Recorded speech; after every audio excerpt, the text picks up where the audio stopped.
Shalom Adonai! Que a paz do Senhor esteja sobre todos vocês. Bem, pessoal, eu fiz uma pergunta, estamos de volta, né? Eu fiz uma pergunta sobre os reis, né? Os magos que vieram ver Jesus no seu nascimento. E a pergunta que não quer calar: quem os orientou? Que fonte de busca de conhecimento foi dada para que eles pudessem saber com precisão o nascimento de Jesus? Por muitos anos na minha vida eu busquei saber. E esta pergunta, olha, você que é estudioso, você que conhece a Bíblia, pastores, eu tenho até aqui uma consideração a falar a respeito de alguns homens de Deus conhecidos, né? Grandes nomes na teologia, que tem algumas considerações a respeito dessas especulações. Diante de todas as passagens bíblicas, falam especulações. Na hora que eu falar aqui, você aí, eu vou deixar para você pesquisar. Você vai fazer sua análise teológica na busca hermenêutica, né? E saber o que foi que eu estou falando a respeito. Quem orientou, que fonte de busca os magos. Palavra mago, desculpa, a palavra mago, né, sábios, naquela época, era dada a estas pessoas que olhavam para o céu. Na Babilônia, os deuses de Babilônia eram deuses dos astros. É o deus Júpiter, deus Saturno, deus Vênus, eram os deuses. Então eles tinham este embasamento a respeito dos astros do céu. Vale salientar também que os egípcios também tinham este mesmo pensamento, esta mesma classificação de se orientar, de ter esta base olhando para as estrelas. Nós sabemos muito bem que o alinhamento das três grandes pirâmides, que temos a grande pirâmide de Gizé, elas são alinhadas com o cinturão de Órion, né?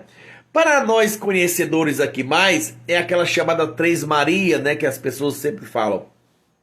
Mas a pergunta: que fonte orientou antes para que pudessem se embasar do nascimento exato de Jesus? Desculpa.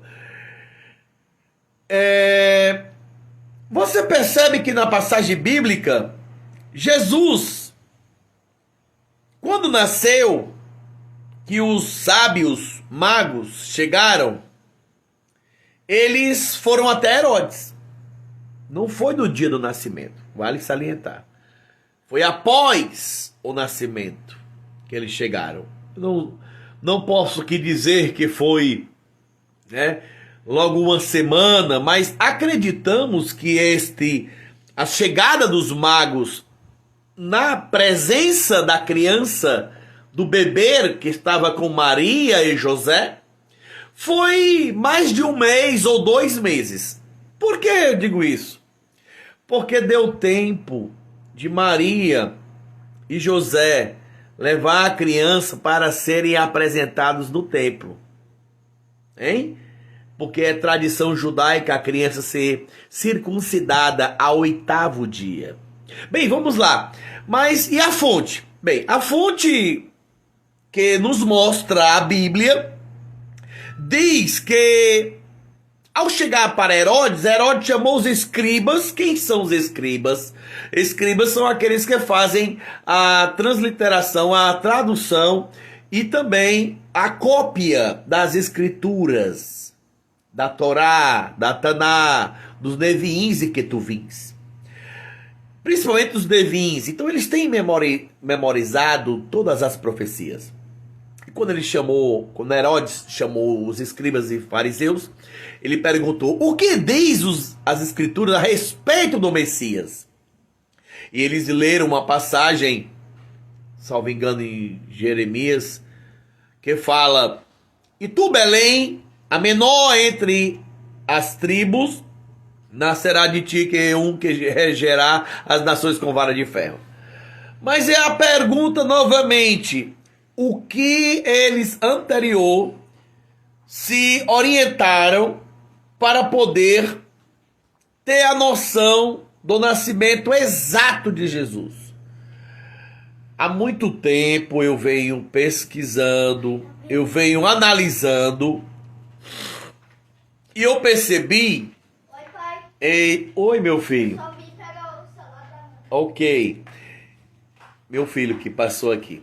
Então eu percebi que os magos sábios eram da Pérsia. Pois é, do Oriente, propriamente na Pérsia, hoje a atual Irã. Vai pegando. Também percebi, ao analisar, que conforme a Pérsia, ela foi dominada por dois grandes impérios, o Império Medo-Persa. Isso nós aprendemos nas histórias das escolas lá do 5º ano sobre a conquista do Império Medo-Persa sobre Babilônia. Babilônia era um grande império. E o Império Medo-Persa foi o império que se uniram para derrotar Babilônia. Posteriormente, o grande rei Filipe tinha a promessa da destruição deste, porque se lutava muito por impérios, né, por dominar o mundo. Então, havia um que nasceu do rei Filipe, da Grécia, que foi Alexandre o Grande. Alexandre o Grande, o jovem, né, e começou as suas conquistas, as suas campanhas de lutas, e ele derrotou estrategicamente o Império Medo-Persa, dando início ao Império Grego.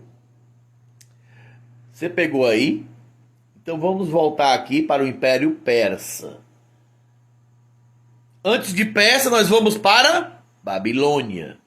Chegando em Babilônia, nós temos a história de quem?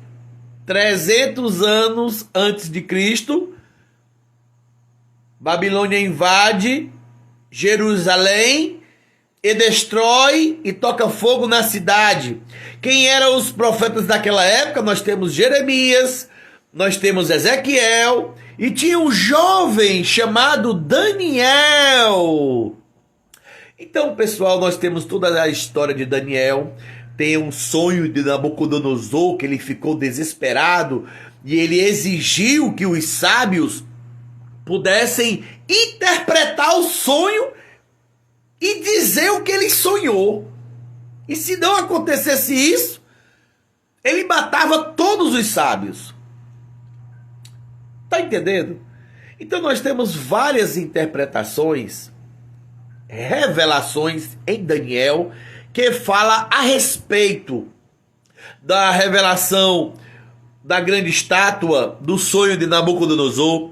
Nós temos a revelação que fala a respeito quando Daniel começou a buscar a Deus, que foi para a cova dos leões. Nós temos os 3 jovens que não se prostraram à imagem de ouro de Nabucodonosor e eles foram lançados na fornalha de sarça ardente, na fornalha ardente de fogo, aonde tinha um 4º homem que andava semelhante ao filho dos deuses. Então perceba uma coisa: diante de tudo isso, nós temos a grande revelação do profeta Daniel, que fala a respeito da vinda do Messias, aquele que restauraria o templo. O povo de Israel, Jerusalém, havia sido destruído o grande templo, né, construído por Salomão. uma das maiores riquezas do povo. Havia ouro, nesse período, acredita-se que foi escondido a Arca da Aliança. E lá no cativeiro de Babilônia, nós temos a grande revelação das 70 semanas de Daniel. Nestas 70 semanas de Daniel, existe o decreto para a reconstrução do templo. Nós temos também o Messias, que irá se levantar. Ele vai estar no meio do povo e será tirado e será morto. Mas ele ressuscitará e será levado para Deus. Então veja, aí ele fala sobre as 7 semanas e as 70 semanas. Estão determinadas sobre o meu povo. Bem, pessoal, eu acho que eu já falei o suficiente. Você já deve ter entendido. A contagem de todos os acontecimentos que Daniel fez bateu certinho. Então, quando Babilônia foi destruído, os seus arquivos, os seus livros dos seus sábios ficaram todos guardados na Pérsia. O que fez com que admiradores deste grande homem de Deus, deste profeta, por mais que ele fosse um judeu, ele foi colocado como chefe dos sábios. Ele foi colocado como uma pessoa de honra por Nabucodonosor. Ele foi colocado como uma pessoa de honra por Ciro. Tem até a passagem bíblica que quando ele foi tragicamente enganado porque ele buscava adorar o Senhor, seu Deus, quando ele adorava, os seus inimigos conseguiram fazer uma lei que a lei medo-persa não poderia ser quebrada, e aquele que não adorasse somente ao rei seria colocado na cova dos leões. E Daniel caiu na armadilha. Pois é, aí tem a passagem que diz, né, que o rei muito amava Daniel, porque ele era um homem respeitado, um sábio. Quando ele foi lançado na cova, que no dia seguinte o rei Ciro disse: Daniel, que o teu Deus te livre. Aí quando foi no outro dia, o rei não dormiu, preocupado. Aí ele chega e diz: Daniel, Daniel! E o Daniel fala: Ô rei, eu tô aqui. Deus enviou o anjo e fechou a boca do leão.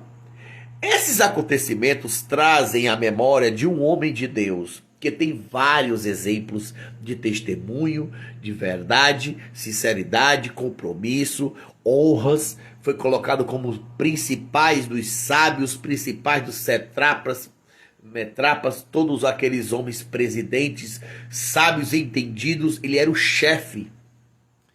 Então Daniel passou a sua vida inteira vivendo em Babilônia e no Império Medo-Persa. E quando Babilônia foi destruído, o Império Medo-Persa chegou à sua destruição, os seus escritos estavam guardados, as suas referências, suas profecias ficaram guardadas, tanto nos anais da história para os judeus, como também guardados em escritos em Pérsia, lá no Oriente. O que traz a análise perfeita do nascimento de Cristo, tá? Então esses foram os escritos que eles se embasaram para poder saber o exato momento do nascimento de Jesus. Aí você pergunta, e a estrela? A estrela que os guiava, há muitas relações. Pode-se dizer que seria um cometa, pode-se dizer que seria um sinal, né, sobrenatural. E existiu um acontecimento nesta época que foi o alinhamento de Saturno e Júpiter. Saturno era sacerdócio e Júpiter rei. Então o alinhamento desses dois, rei e sacerdote, o que é que você se lembra? Né? Exatamente, o reinado messiânico, que deu uma certa luminosidade diferenciada no céu. Então nós temos esses 3 acontecimentos que poderiam ter a luminosidade no céu. Para finalizar a resposta que eu disse, quem orientou, que tipo de busca de conhecimento os magos para achar e saber onde estava se nascendo o Messias, foi Daniel. Foi as profecias de Daniel, que estava em Babilônia 300 anos antes de Cristo. E todas elas aconteceram perfeitamente como foi dita todas as profecias. E também sobre o nascimento do Messias. As 70 semanas, que são 7 anos cada semana. Então a contagem bateu certinho. Quer só terminar? Vamos finalizar.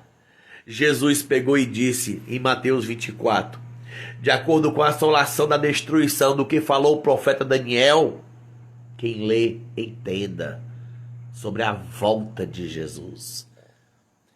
Também está relacionado às profecias de Daniel, que são as últimas semanas. A última, nós temos 69 semanas cumpridas. Falta uma semana, que é os 7 anos de grande tribulação que há de vir sobre todo o mundo. Para que isso aconteça, Israel tem que se reerguer. Ele falou sobre a figueira, a figueira que iria brotar. A figueira nós já sabemos que é Israel. Israel brotou em 1948, se tornou Estado. Mas para que a profecia se cumpra, é necessário a reconstrução do templo. Isto que diz é a Bíblia. Referências bíblicas, como em Tessalonicenses, diz que o anticristo se assentará no templo de Deus, querendo parecer Deus. E nós só sabemos que só existe um templo dos judeus. E o templo dos judeus está destruído por 70 depois de Cristo, por o Império Romano. Então é necessário que haja uma reconstrução do terceiro templo, porque na profecia de Daniel, ele fala a respeito da volta de sacrifícios, da volta de ofertas e libações. Então, pega a visão. O principal de tudo é que está sendo revelado o motivo da revelação de Daniel em consonância com o nascimento de Jesus e com a citação de Cristo que diz, de acordo com o que falou o profeta Daniel, quem lê, entenda. Pega a visão, que Deus te abençoe em nome de Jesus. Entendeu agora? Quando lhe falarem que os magos que vieram, como foi que eles acertaram? Não foi só a estrela. Foi a profecia de Daniel 300 anos antes. Quando Babilônia foi destruído, o Império Medo-Persa tomou conta dos escritos. Daniel continuou sendo sábio e aí foi guardado todas as profecias de Daniel que ainda hoje nós podemos ver em nossa Bíblia. A palavra de Deus é infalível, é imutável, inerrante palavra de Deus. Que o seu Deus te abençoe em nome de Jesus.